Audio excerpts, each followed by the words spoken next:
درباره هیچ شاعر ایران به اندازه فردوسی افسانه ساخته نشده و افسانه‌ها همچنان که می‌دانیم حقیقت خاص خویش را دارند.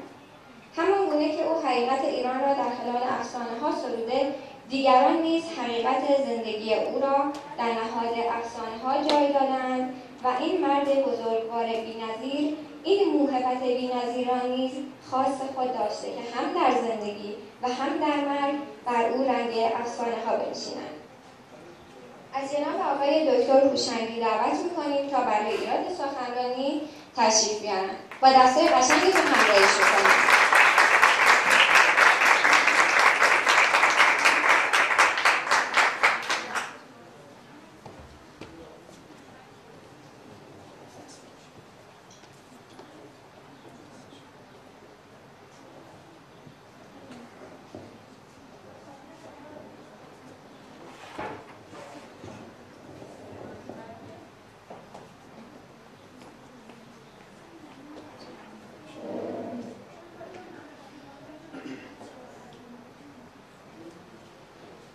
به نام خداوند جان و خرد، دوستان عزیز و دانشجویان محترم و اساتید گرامی، امیدوارم که لحظات خوبی داشته باشید و این همایشی که به ظاهر خیلی زیبا و تاثیرگذار خواهد بود انشاءالله تأثیرش رو بر شما بذاره در این شب زیبا و فرخنده.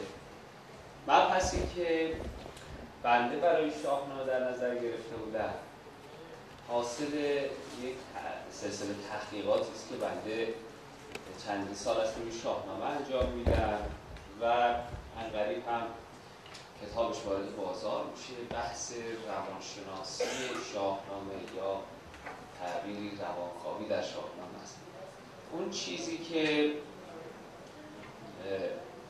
زیبا میکنه ادبیات ما رو و تا حدودی شاهنامه به عنوان سلاله این فرهنگ ادبی ما همین ابعاد متفاوتی که شاهنامه داره.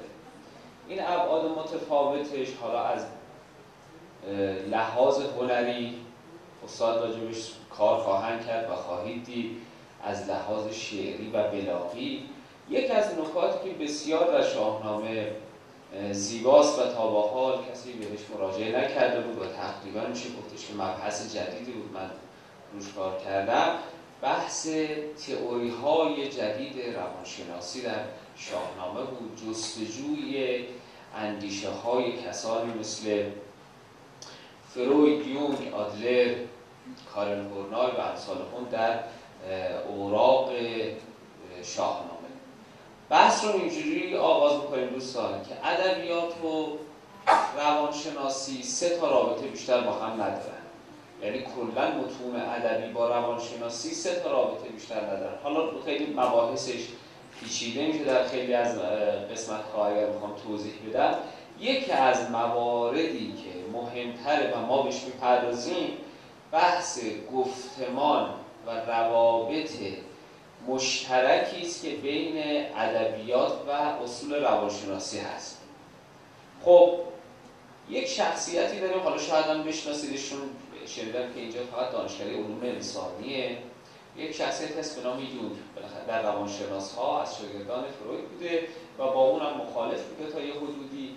ایشون میاد میگه که بهترین جایگاهی که شما میتونید رد پای روانشناسی و ابعاد روحی انسان رو جستجو کنید متون اسطوره‌ای، متون حماسی یا به تعبیر شاهنامه ما هست. ایشون معتقده که آثار کلاسیک ما مثل شاهنامه‌ها، مثل متون اسطوره‌ای بهترین بستر تحلیل‌های روانشناسی است. فردوسی یکی از ویژگی‌هایی که بسیار ناب بوده در کارهاش بحث شخصیت پردازیش بوده. ببینید الان اگر که یک نویسنده‌ای، حالا مثلا مثل هوشنگ بوشیر یا صادق هدایت یا این هم نویسندگانی که ما الان داریم که معروفن که شخصیت پردازی خیلی قوی دارن، یعنی شخصیت در داستان‌هاشون خیلی ابعاد متفاوتی بهش پرداخته شده، خیلی شخصیتشون مثلا پرورده است. این انسان‌ها رو اگر که شما بیاید کارشون رو بررسی بکنید خیلی هنری نیست. چرا؟ نه که خیلی هنری نباشه، خیلی کار فوق‌العاده نیست، چون اونها سوابق مطالعاتی و متون متفاوت رو دیدن. یعنی خیلی از کارشون تکنیکه، خیلی درصد بالایی از اثرشون فنیه که در طول تاریخ یاد گرفتن انجام دادن.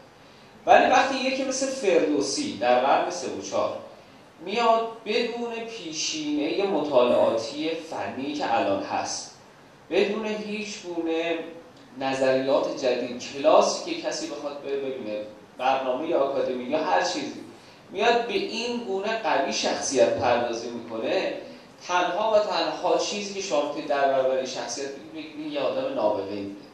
یعنی انسانی بوده که فراتر از زمان خودش حرکت میکرد. ما در تاریخ فرهنگیمون شخصیت‌هایی که فراتر از زمان خودشون حرکت بکنن چند تا بیشتر نداشتیم.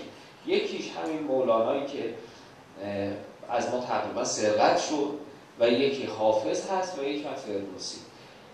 به تعبیر میشه گفت فردوسی قوی‌تر هم کار کرده. چرا؟ چون پیشینش کمتر بوده. حالا امثال مولانا یا حافظ 400 سال پیشینه مطالعاتی داشتن، ولی فردوسی بسیار با فقر مطالعاتی و با اون حوزه ناقصی که در کتابخانه ها و اینها بوده شروع کرده به کار شاهنامه و می‌بینید که چقدر این شاهنامه رو عجیب تولید کرده. حالا یک از مواردی که عرض می‌کنم اینه. ببینید یک شخصیتی ما داریم به نام آلفرد آدلر. این یکی از روانشناسان بزرگ تاریخ هست.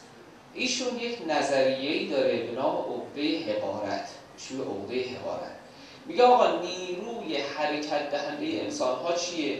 عقده حقارته. میگه تمام انسان‌ها در وجودشون نیروها، ابعاد متفاوتی از ضعف، از حقارت، از کوچکی هست که اینها رو میبره به سمت چی؟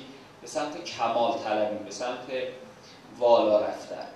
تلاش میکنن انسان‌ها که اون کمال طلب، اون حقارتشون به واسطه اون کمال طلبی بپوشونن. خودش هم بنده خدا چی داشته؟ مثلا نرمی استخوان داشته، سرخوردگی‌های دوران کودکی داشته و خیلی موارد متفاوت. یکی از سخنران‌های بسیار مهمی که کرده در آمریکا در روانکاوی همین بوده که اومده بحث کرده که اصلا ما نیروی حیاتمون نیروی حقارت. خب خیلی ها راجع به نیروی حیات صحبت کردن. مثلا کیرکگار اومده راجع به از ترس به عنوان نیروی حیات بیان کرده. آقا انسان‌ها وقتی که میترسن فعالیت میکنن، کمال طلبی میکنن. حالا ایشون گفته وقتی که حقارت دارن. خب این ابعادش رو چگونه بررسی کرده؟ گفته ما 3 دسته حقارت داریم. یک حقارتی که آقا حاصل میشه از چی؟ حقارتی که حاصل میشه از ضعف جسمی. میگه انسان‌هایی که در کودکی ضعف جسمی دارن، این باعث میشه که در آینده فعالیت بخوان بکنن، اون ضعف جسمیشون رو برطرف کنن. در طول تاریخ هم ما از این انسان‌ها زیاد داشتیم که به خاطر جبران اون ضعف جسمی به سمت کمال طلبی میرن و بحث حالا هیجانات اجتماعی رو مطرح میکنه و یک مقاله دیگه. اون چیزی که روش تاکید داره میگه خیلی از موارد ضعف جسمی باعث میشه انسان به سمت کمال بره و بعد نتیجهش چی میشه؟ میگه آقا نتیجه این میشه که انسان در ابتدا به ابژه مادر پناه میبره. یعنی چی؟ یعنی انسانی که دچار ضعف جسمی هست، نقصان جسمی هست، به مادر پناه میبره و مادر به عنوان یگانه منشأ حیات اون میشه. نکته دیگه که میاد مطرح میکنه میگه این انسان‌ها سعی میکنن به عالی‌ترین درجات معنوی برسن، عالی‌ترین درجات اجتماعی برسن و به عالی‌ترین درجات قدرت برسن. یعنی تمام هم غمش این هست که در 3 ساحت که عرض کردم اینها به کمال برسن.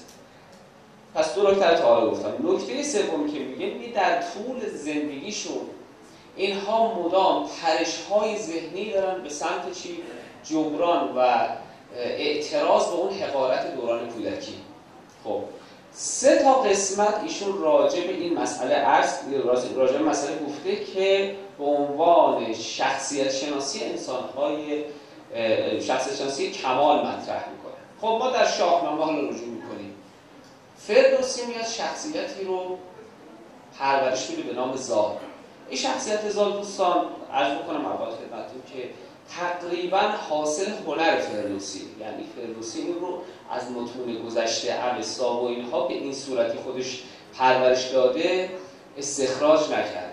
فردوسی به نوعی این شخصیت رو تولید کرده در شاهنامه، بازآفرینی کرده در شاهنامه. خب میاد میره به سمت این که آقا یک شخصیت تولید کنه به نام زال. چه اتفاق برای زال میفته؟ زال فرزند سامه. چه ویژگی داره؟ شما که شاهنامه خوندید سفید موه. سفید مویی چه مشکلی براش ایجاد میکنه؟ مشکلی که براش ایجاد میکنه این است که وقتی که سام میبینه که فرزندی داره که موهاش سفیده، یا آقا این بالاخره انسان یا پریه، من این یک برزخی بین انسان و پری، بین انسان و جن، و به خاطر این که مورد سرزنش قرار نگیره چه کار میکرد؟ این رو اومد در یک بیابانی رها کرد. داستان اینجوریه که سیمرغ میاد و این شخصیت رو برمیداره، زال رو برمیداره و میبره به عنوان طعمه در منزل برای بچه‌هاش. بعد از مدتی مهر مادرانش میگیره، سیمرغ مهر مادریش میگیره و این رو پرورشش میده، این زال رو. و در نهایت میبینید که سام بعد از سام پدر زال بعد از مدتی که میبینه که فرزندش رو از دست و خوابهایی میبینه، میاد سراغ زال و این رو برش میگردونه به کشورش. حالا ببینید نکته ظریفش اینجاست. شخصیت حقارت در زال، اون عنصر اولیه که آدلر گفت چی بود؟ نقص جسمانی، ضعف جسمانی. یعنی اون چیزی که باعث حقارتش شد. پدرش اینو از منزل روند. خب از منزل روند و وارد چی شد؟ و وارد یک کوهستانی شد. سیمرغ اینو پرورشش داد. در جای جای شاهنامه، حالا من اینها رو در یک مقاله‌ای نوشتم و شما میتونید مراجعه بکنید بهش، حالا استناداتش رو در مقاله همین نقد شخصیت زال بر اساس تئوری آلفرد آدلر توی نشریه نقد ادبی چاپ شده، حالا از طریق اینترنت هم میتونید مطالعه‌اش بکنید. این رو پرورشش میده. رابطه زال با سیمرغ چی میشه؟ رابطه مادر و فرزند میشه.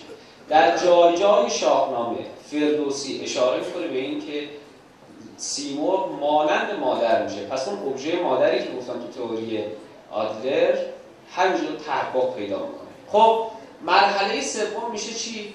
حس کمال طلبی. زال گفتیم که آلفرد آدلر در 3 ساعت گفته بود که انسان‌ها به کمال طلبی میرسن. زال در فرهنگ نمادهای شاهنامه از یک طرف نماد عقله. شما ببینید در شاهنامه هر کجا که رستم یا دیگران درگیر یک مسائل میشن، زال که مشکلشون رو حل میکنه. 2 نماد ماوراست، با سیمرغ در ارتباطه، پر سیمرغ رو میسوزونه و سیمرغ به سمتش میاد. و از طرفی در شاهنامه استنادات بسیار زیادی برای این است که زال پهلوان بوده، قدرتمندترین فرد زمانه خودش. پس ببینید فردوسی به صورت عجیبی این مسئله رو دقیقاً همون 3 ساعتی که آدلر بیان کرده رو فردوسی در حوزه شخصیت زال پیاده کرد. خب ابژه مادر چی بود؟ سیمرغ بود. شخصیت زال چی بود؟ به این درجات کمال رسید. در مرحله سوم عرض کردم چگونه است. در مرحله سوم گفتن که آقا نمیتونه فرار کنه و از مادر نمیتونه فاصله بگیره. وقتی که سام میاد دنبال زال، ببینید که اصلا زال به دنبال مادر حقیقیش یا مادر انسانیش نیست، لحظه به لحظه دنبال سیمرغ میگرده. ببینید به هیچ وجه نمیتونه از اون منفک بشه. و در نهایت عرض کردم چی میگفت؟ در طول زندگی به چی میرسه؟ به یک پرش‌های مدامی به دوره حقارت خودش، به دوره کودکی خودش میرسه. در شاهنامه ما میبینیم پرش‌های متفاوتی رو مدام در داستان از طرف فردوسی ما داریم میبینیم. در یک قسمت وقتی که سام میخواد بره به جنگ، این یک بازگشت سریع به اون مقوله حقارت خودش میکنه. در وقتی که میخواد بره خواستگاری از رودابه هم اتفاق میفته. در 3 جای شاهنامه این به صورت عجیبی زال برمیگرده به همون باور ذهنی قبلی خودش، با اون حقارت خودش. این نکته در چیه دوستان عزیزان؟ این زیبایی شاهنامه اینجا این هست که یک شخصیتی در فرهنگ ما هست در قرن 3 که این برای ما این ظرفیت رو ایجاد میکنه، این ادعا رو ایجاد میکنه که ما بگیم یکی از مهمترین منابع علم روز که بحث روانکاوی هست، علم قرن 20، میتونه همین شاهنامه باشه. یعنی همین شاهنامه با اون قدرت بیانش و با اون ظرافتی که در شخصیت پردازی داره به این نتیجه ما رو میرسونه که گرانمایه ترین سند پرداخت علوم روز ما در شاهنامه قرار گرفته. شاهنامه به عنوان یک اثری که در این ابعاد کار کرده ما در مثلا متون دیگه خیلی کم داریم. مثلا در افسانه اودیپوس داریم که خود فروید ازش استفاده کرده یا آثار دیگه. میبینید آقا الهام گرفتن از اون قضیه، ولی در شاهنامه داریم میبینیم که آقا عیناً یک تئوری مماسه. یعنی فردوسی انقدر در این شخصیت پردازی قوی عمل کرده که ما میتونیم رد پای گزاره های یک تئوری در متن شاهنامه پیدا کنیم. فردوسی از این جهت حضورش ارزشمند برای فرهنگ ما و من باورم بر این است که میتونه از ابعاد متفاوتی در حوزه روانشناسی رنگ، در حوزه روانشناسی لاکانی، در بحث فاز آینه که بنده کار کردم میتونه قابل بررسی باشه. من اینها رو در چند شخصیت تحلیل رستم، سهراب و زال کار کردم. امیدوارم که این راهی که هست ادامه پیدا بکنه و امیدوارم که شما از این بحثی که بنده به صورت مختصر و موجز و سریع برای شما عرض کردم لذت برده باشید. همه شما رو به خدا می‌سپارم.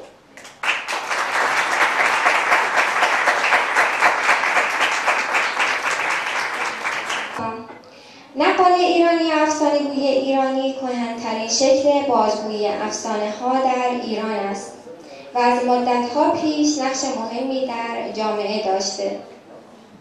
نقال کسی است که نقل حماسی می‌گوید و مضمون نقل‌هایش بیشتر پیرامون داستان شاهان و پهلوانان ایران زمین است. نقال شعر یا نثرها را با حرکات و اشارات و گاهی به همراه موسیقی و توصیف کتیبه‌ها و نقاشی‌ها بازگو می‌کند. نقال به عنوان نگهبان فرهنگ عامیانه، داستان‌های حماسی و قومی و موسیقی فولکلور ایران شناخته می‌شود. تدوین پرونده ثبت جهانی نقالی با همکاری سازمان میراث فرهنگی و گردشگری بنیاد فردوسی، خانه تئاتر و مرکز هنرهای نمایشی کشور انجام پذیرفته است. همونطور که شما شاید اطلاع داشته باشید، بسور یکی از شخصیت‌های داستانی در شاهنامه هستش و ما هم از گروهی دعوت کردیم که به همین اسم مشغول نقال زنی هستن و کارهای خیلی زیباشون در ایران به چشم میخوره. دعوت میکنیم از این گروه تشریف بیارن و شما با دستان قشنگتون میتونید به استقبالشون برید.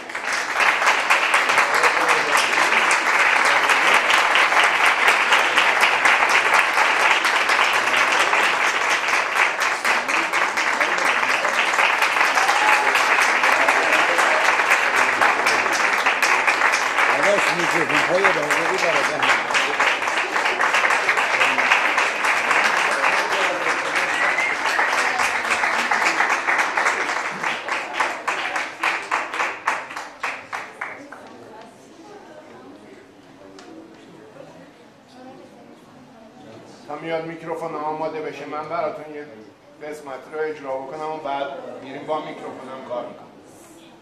مثل اینکه میکروفون هنوز آماده نیست. سحرگه که اندیشه بیدار بود،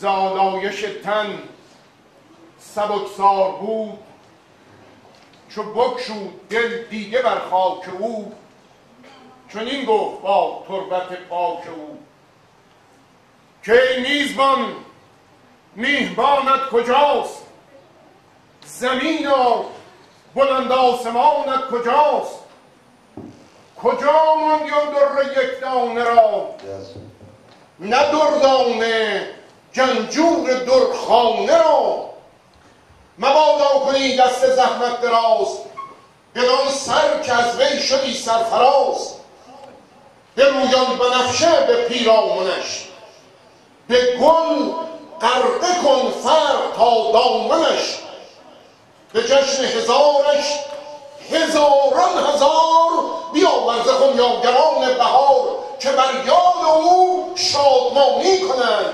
برقصند و شبنامه خوانی کنند. تو ای ابر فرخنده ژاله-بار، خرامنده شو تا در لاله زار. ز هر برگ گل قطره‌ای وام کن، گلابی به سیماگون جام کن. هر آن کس که آید بدین جشنگاه، فرو شوی از چهره‌اش گرد راه. کجا خفته ای بلند آفتاب، کجا خفته ای بلند آفتاب، به پا خیز و بر فرق گردون بتاب. کجا ماندی ای روح قدسی سرشت، به چارم فلک یا به هشتم بهشت. به یک گوشه گیتی آرام توست، همه گیتی آکنده از نام توست. چو آهنگ شعر تو آید به گوش، به تن خون افسرده آید به جوش. به شهنامه نامت پرآوازه است، جهان را کهن کرد و خود تازه است. تو گفتی جهان کردم چون بهشت، از این بیش تخم سخن کس نکشت. به پا خیز بنگر از آن تخم پاک، چه گلها دمیده است بر روی خاک. نه آن گل که در مهرگان پژمرد، نه خندیده بر شاخ بادش برد. نه جور خزان دیده گلزار او، نه بر دست گلچین شده خار او. بزرگان پیشینه و بینشان، ز تو زنده شد نام دیرینشان. تو بر تخت کاووس بستی عقاب، تو در جام جمشید کردی شراب. اگر کاوه آهن یکی توده بود، زمانش به سوهان خود سوده بود. تو آب ابد دادی آن نام را، زدودی از او زنگ ایام را. چو کلک تو رای گزارش گرفت، سر راه بر تیر آرش گرفت. تهمتن نمکخوار خان تو بود، به هر 7 خوان میهمان تو بود. تو بودی دودمان سخن را پدر، به تو باز گردد نژاد هنر. تو را گیتی از شاعران برگزید، زبان تو شد گنج حق را کلید. قناعت نمودی به دوران خویش، به باغ خود و لقمه نان خویش. نوالا بود چون تو گوینده را، که گردن نهد منت بنده را. حرام است، حرام است بر زاده ببر و شیر، که گردد ز پسمانده گرگ سیر. خداوند اندیشه و پند و راز، ندارد به نان پاره کس نیاز. همی داشتی در دل این آرمان، یکی آرمان برتر از آسمان. برافراختی قامت رستمی، نشان دادی از همت آدمی.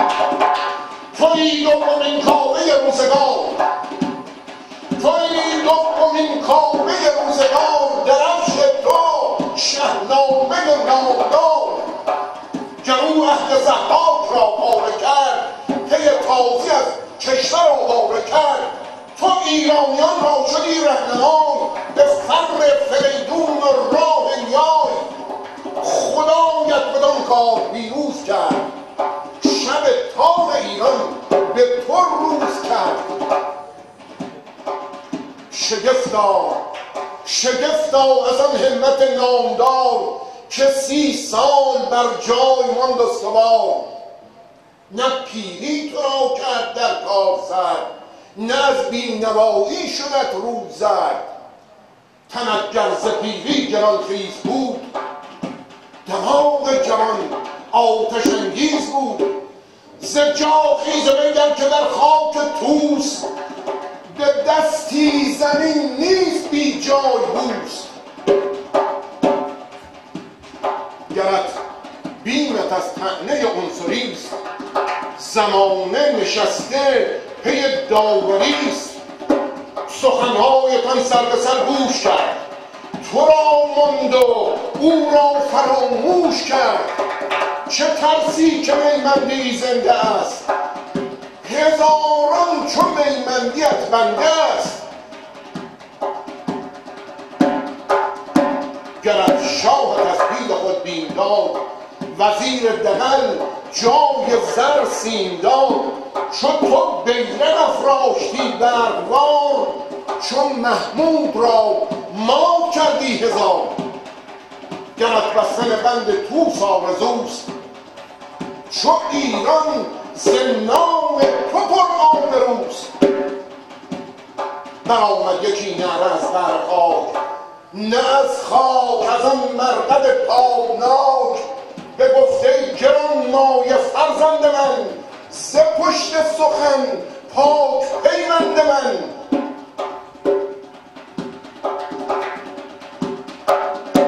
هماورد من در همه خاک نیست، مرا از چنین خاکیان باک نیست. مرا زنده پندار چون خویشتن، من آیم به جان گر تو آیی به تن.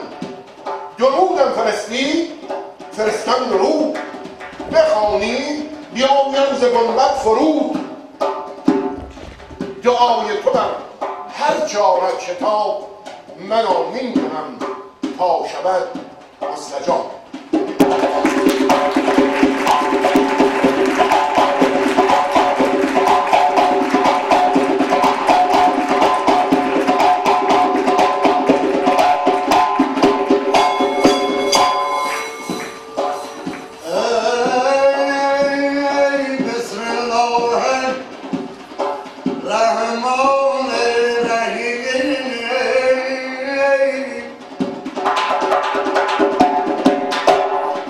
Ya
ویران نباشم تنم مباد بدین جون و زنده یک تن مباد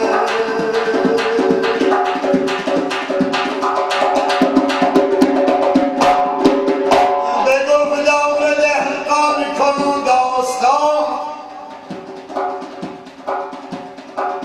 تو برگو و بشنو از باستان کنون ای سخنگوی بیدار مست یکی داستانی بیارای من. یکی پادشاه بود مهراب نام، زبردست و با گنج و گسترده کام، دل بخردان داشت و مغز ردان، دو کتف یلان و هش موبدان. چو آگه شد از کار دستان سام، ز کابل بیامد به هنگام بام. ابا گنج و اسبان آراسته، غلامان و هر گونه ای خواسته، هزینه شدش زال و بنواختش به آیین، یکی پایگه ساختش. گسارنده می آورد و جام، نگه کرد مهراب در پور صاف. چو برخاست مهراب از خانه زال، نگه کرد زال اندر آن برز و یال. چنین گفت با موبدان زال زر، که زیبنده تر زین که بندد کمر، به چهر و به بالای او مرد نیست، کسی گویی او را هماورد نیست. یکی نامدار از میان مهان، چنین گفت که ای پهلوان جهان، پس پرده او یکی دختر است، که رویش ز خورشید روشن‌تر است. بر آن سفت سیمین دو مشکین کمند، سرش گشته چون حلقه پایبند. رخانش چو گلنار و لب ناردان، ز سیمین درش رسته دو ناردان. دو چشمش به فان دو نرگس به باغ، مژه تیرگی برده از پر زاغ. چون بشنید زال این سخنها از او، بجنبید مهرش در آن ماهرو. شب آمد در اندیشه بنشست زال، به نادیده بر شد چنان سوگوار. و اما راویان اخبار و ناقلان آثار و طوطیان شکرخوار شیرین گفتار و افسانه سرایان بینام و نشان چنین گفتند که وقتی زال زر خیمه‌اش رو در کنار دریاچه هامون برافراشت، اخبار آمدن این فرزند به بیابان افکنده در جای جای جهان پیچید، به خصوص در شهر کابل که پادشاهی زندگی میکرد به نام مهراب که از خاندان ضحاک ماردوش بود. وقتی این خبر رو شنید گفت این جوان که تازگی به شاهی شهر نیمروز رسیده، میشه دلش رو به دست آورد و جنگ بین زمامون و کابل رو از بین برد. 40 بار شتر هدایا آماده کرد، حرکت کرد، رفت به کنار دریاچه هامون. و وقتی زال زر فهمید که سپاهی داره به طرفش میاد، کاراگاهان رو فرستاد و اونها برگشتن گفتن این سپاه نیست، یک کاروانی است پر از هدایا داره میاد به طرف شما و پادشاه مهراب، پادشاهی مهراب کابلی است که در پیش سپاه داره حرکت میکنه. دستور داد سپاه ایران به استقبالش رفتن، اون رو پذیرا شدن و وقتی آمدن در خیمه و خرگاه زال زر قرار گرفتن، دستور داد بیشمار از اینها پذیرایی کرد. خانی گستردند و همه پهلوانان ایران و کابل در سر خوان نشستند، به دلیل اینکه در آن زمان احترام بزرگترها واجب بوده، زال زر خودش پایین خان میشینه و همه بزرگان رو بالای خان میشینه، به خصوص شاه کابل رو در بالای خان میشینه چون سن و سالی ازش گذشته. این آداب ایرانیه که احترام به بزرگترها باید همیشه رعایت بشه و این اتفاق اون زمان افتاده. زال زر وقتی دستش رو در خان میبرد تا غذایی رو برداره، زیر چشمی نگاه میکرد که ببینه این شاه کابل چگونه غذا میخوره تا روش غذا خوردن شاهی رو هم یاد بگیره. و زمانی که مهراب کابلی میخواست حرکت کنه بره به طرف جایگاه خودش در شهر کابل، از زال زر دعوت کرد که به خانواده اون بیاد و خانواده اون رو از نزدیک ببینن تا بدانن که این دو کشور، دو شهر میتونن در کنار هم به راحتی و آسایش زندگی کنن. ولی زال زر گفت چون شما از خاندان ضحاک ماردوش هستید و ما خاندان یکتاپرست هستیم، پدرم گفته با شما رفت آمد نکنم. مهراب کابلی ناراحت شد ولی به روی خودش نبرد و رفت. وقتی میرفت بره، این پهلوان وقتی میرفت از پشت سر زال زر این رو دید.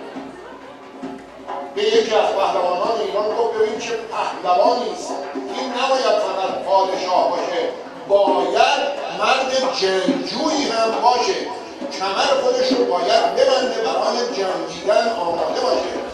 اون پهلوان ایرانی گفت چی میگی؟ تو زیبایی این پیرمرد نگاه میکنی داری تعریف برز و بالا و پهلوانیش نمیکنی؟ اون در پس پردهش یک دختر داره که به خورشید میگه تو در نیا که من در اومدم. هیچ کس تا حالا صدای اون رو نشنیده، چهره اون رو کسی ندیده. زال زر به فکر فرو رفت و شمهنگام وقتی در خیمه خودش قرار گرفت به هر طرف میغلطه زیبایی این دختر رو میبینه. دو تا چشم داره همانند چراغ، دو تا ابرو داره همانند کمان تراز. اینقدر زیبایی که براش تعریف کردن چون ندیده است. و این جزء آیین ایرانیه. بر چهرهشون زنان ایرانی توز میبستن. توز یک قسمتی از پوست درخت چنار رو در می آوردن، اون رو میترشیدن، نازک میکردن، دو تا چشم، دهن، بینی ازش در می آوردن، بر چهره خودشون میذاشتن و این توز بر چهره زنان ایرانی همیشه پوشیده بوده، چون زنان ایرانی خودشون رو از نامحرم مخفی نگه می‌داشتن. صداشون رو کسی نمیشنیده. به همین واسطه تعریف میکنن براش که تا حالا به خورشید گفته تو در نیا که من در اومدم، ولی زیبایی اون رو کسی ندیده، صدای اون رو کسی نشنیده. چنانچه که مهراب روزی پگاه برفت و بیامد، از آن جایگاه گذر کرد سوی شبستان خویش. همی گشت بر گرد بستان خویش، دو خورشید بود اندر ایوان او، چو سیلخت و رودابه ماهروی. یکی جفت او بود دگر دخت او، ببین هر دو مهراب بود تازه بود. به رودابه در شگفتی نماند، بر او نام یزدان همین در بخواند. بپرسید سیندخت مهراب را، ز خوشاب بگشاد عناب را. بدو گفت که چون رفتی و چون آمدی، که کوتاه باد از تو دست بدی. چه مرد است این پیر سر پور سام، همین تخت یاد آیدش یا کنام. خوی مردمی هیچ دارد همی، پی نامداران سپارت همی. چون این داد مهراب پاسخ بدوی، که ای سرو سیمین بر ماهروی. به گیتی در از پهلوانان ترک، پی زال زر کس نیارد سپرد. دل شیر نر دارد و زور پیل، دو دستش به کردار دریای نیل. چو برگاه باشد سرافشان بود، چو در جنگ باشد سرافشان بود. رخش پژمراننده ارغوان، جوانبخت و بیدار و بختش جوان. چون بشنید هودا به این گفته بود، برافروخت و گلنارگون کرد روی. ورا 5 ترک پرستنده بود، پرستنده و مهربان بنده بود. بدان بندگان خردمند گفت که بگشا خواهم نهان از نهفت. پر از مهر زال از روشن دلم، به خواب اندر اندیشه رو نگذرم. سر و جان و هوشم پر از مهر اوست، دو چشم و دو گوشم به آواز اوست. کنون این درد را چه درمان کنید؟ چه خواهید و با من چه پیمان کنید؟ پرستندگان را شگفت آمدان، که بد کاری آید ز دختر ردان. به دلجویی دختر مهربان شدند آن پرستندگان همزبان. به آواز گفتند که ما بنده ایم، به دل مهربان و پرستنده ایم. برفتند هر 5 تا رودبار، به هر رنگ و بویی چو خرم بهار. بسی گل شدند از لب رودبار، رخان چون گلستان و گل در کنار.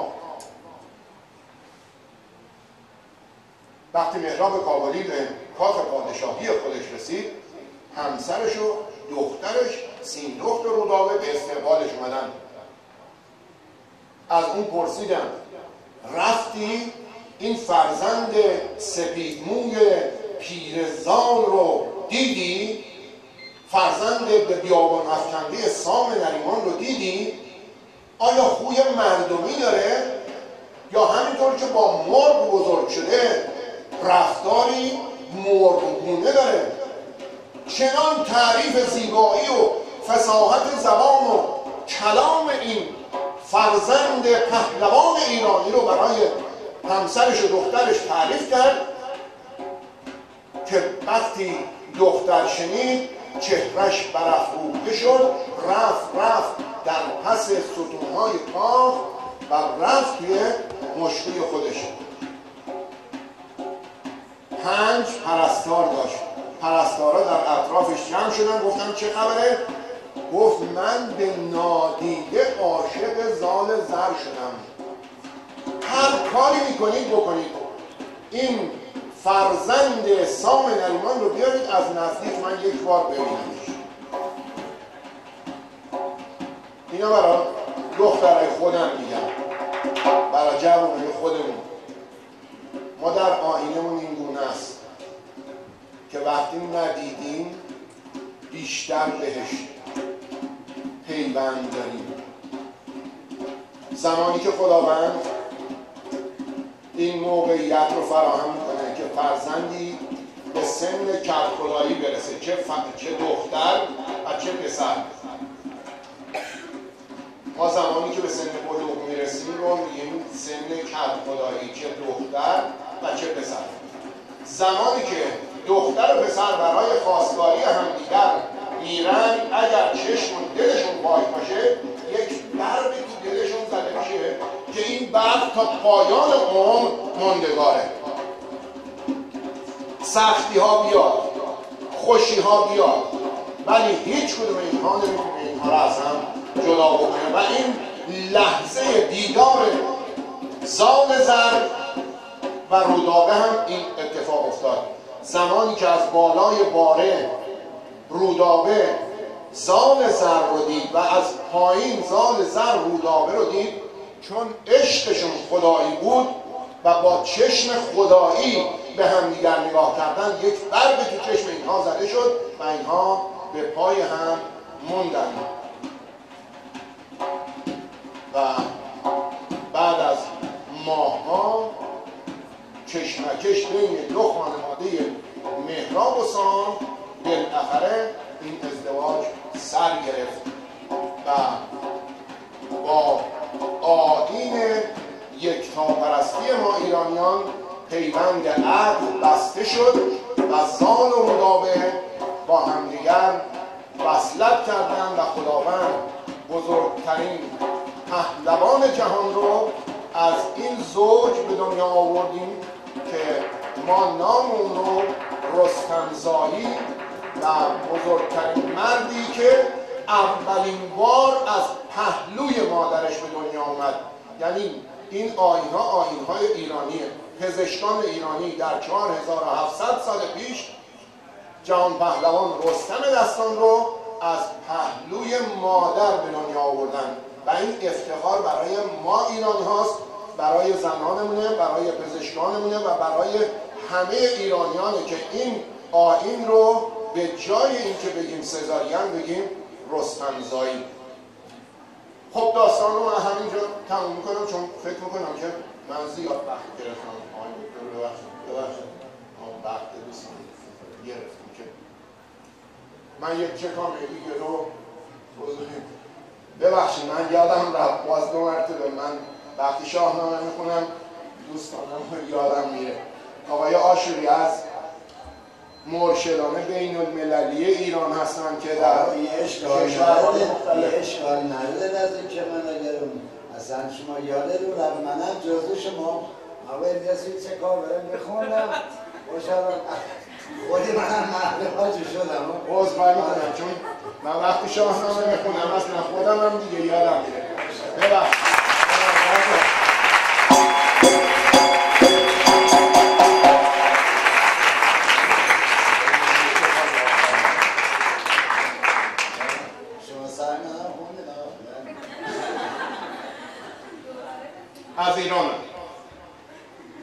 از ایرانم اگر کردم، اگر لر یا بلوچم، اگر گیلک، اگر لک یا کتاتم، اگر زنجان، اگر اقهر، اگر از زاهدانم، اگر از حکمتانه شهر خوب عاشقانم، همان ایرانیم از دودمان کوروشانم، همه از پشت زرخیز درفش کاویانم، ز دشتم من، ز دریا و ز کوهم، پر از فریاد و از داد و شکوهم.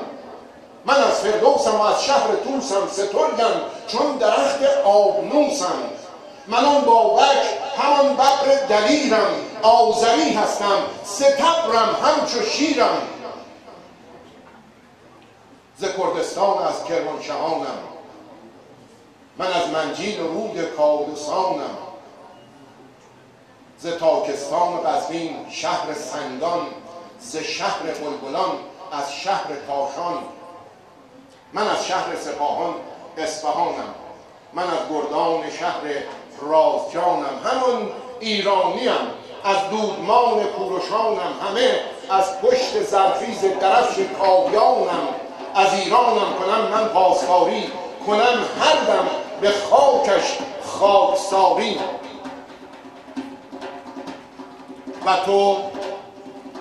و تو ای هموطن هم خون شیرین، تو ای ایرانی از فرهنگ دیرین. بیا با من نوای عشق را خوان، بیا از نظم و شعرم نکته ها دان. تو ای مرد درور سیستانی، دلیر سرزمین باستانی. و یا ای مرد آذربایجانی، دلیر بیشه های مهربانی. و یا ای نور از نژاد آریایی، دلیران سپاه کبریایی.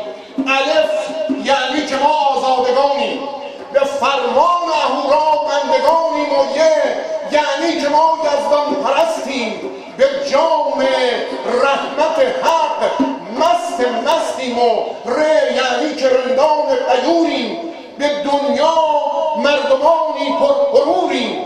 الف یعنی اگر اینجا هستیم به جز ایران به خاکی دل نبستیم. و نون نامی بلند و ماندگار است که ایران معنی این یادگار است. چو ایران نباشد تن من نباد، بدین بوم و بر زنده تن.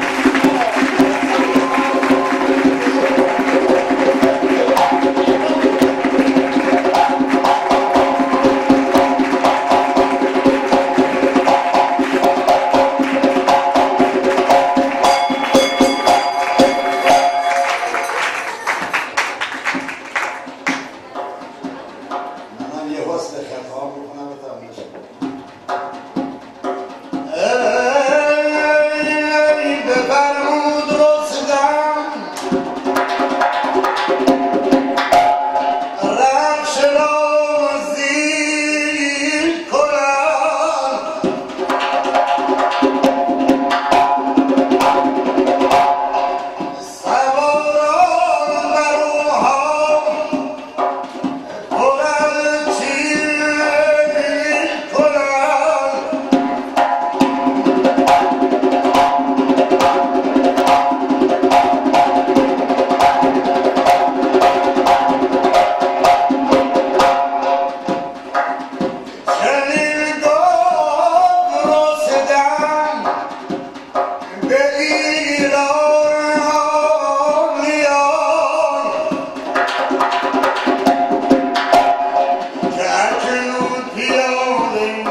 شدم میان به پیش خداوند پیروزگر نه کوپال بایم نه گرز و سپر